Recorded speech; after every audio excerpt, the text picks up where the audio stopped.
Hello, adventurers. B2 back at it with a little bit of epic RPG. I'm still playing this game, still loving it, but I need a little bit of help from you guys. I'm struggling with a couple of things, and I always do the commands for the other games in the middle of the videos. I apologize. It's just human nature to go through there because I do play OWO.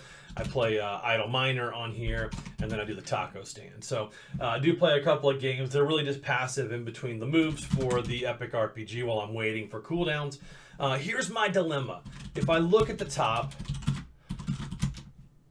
15 time travels, I'm right at number 9 here, and that's great, 151 time travels. But these guys, Alex, he plays a lot. He's really good, strong player. Myri, Shizm, and Yumi, all very active. But Vimals and Atticus Rex, like right now, we have a top 15 with all 15 active, and that's the first time that we've done that in a while. Sometimes people drop off in the early hundreds. They've just had a long run. I can tell you, I've been playing for almost 2 years to just maintain this. But I don't play enough during the game to really make a run at the top of the board, right? So like I'm just always about 60 time travels lower than the top guy.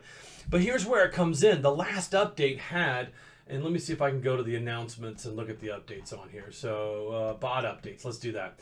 So this void area that's been added on the updates, area 16, area 17, area 18, area 19, area 20, there's a chance of doing extra time travels every, I guess it's 5 or something.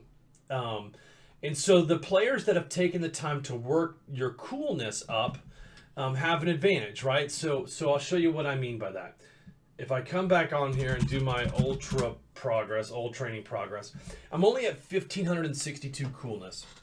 And so in order to get to these higher levels, you should really have 2,500. The problem is a lot of these guys worked coolness up when it was a little like when the level cap wasn't as high, right? So, or was higher. So there's been a level cap instituted, which kind of cuts off the amount of ult training you can speed through, but you should still be able to do enough to hit the 2,500. So my dilemma is this. Boom. It actually just happened while I was filming.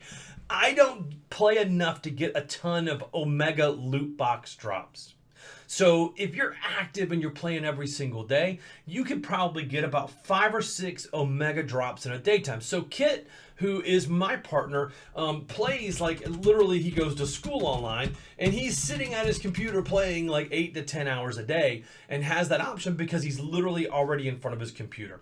So he'll get 5 or 6 drops where I might be lucky to get 1 every other day. So as he's opening up these Omegas, right, if he's opening up 4 or 5 Omegas a day, in a year, he's gotten another 5 coolness points per day times 300 days. He's got an extra 1,500 coolness on me just on Omega loot boxes, right? So it's possible for him to not have to ult train very far. And that's what's happening with the top players who are super, super active.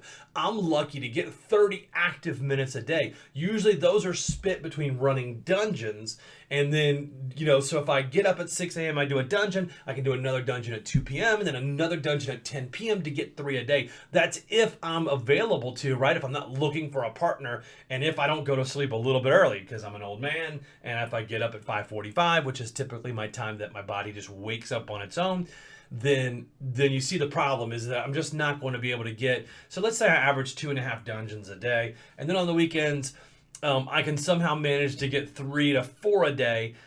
If I have a really, really good day, I can hit 5. I'm going to fall behind this top list, right? So, like, watch what'll happen. So if I'm not getting the number of dungeons per day, Alex, Myri, Shizm, and Yumi are all going to pass me. Probably Vimals, too, and Atticus. Like, I could be in the 15th spot within, you know, kind of 45 days.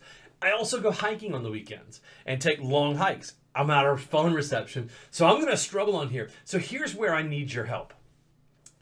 Should I stop now, do all the old training to get the 2,500 so that I can get the bonus time travels in, let's say, 30 days? Or should I just continue to time travel at my own pace and stay active on the list, right? Because I think what'll happen is not all these people will have done the old training, and so you can see the dilemma that I'm gonna run into. Let's go ahead and forge this Omega armor. I think that's my next dungeon that I need. I think I have both. See, that's even a coolness point right there. So I do have that, but I know that I don't have enough of I need 250 more dragon scales. So plenty of time because I'm in area 13. So I'll be doing 14 at 2 o'clock and then 15 probably heading overnight. So anyway, in the comments, tell me what you think about the old training. Should I stop and do that to get the extras or not?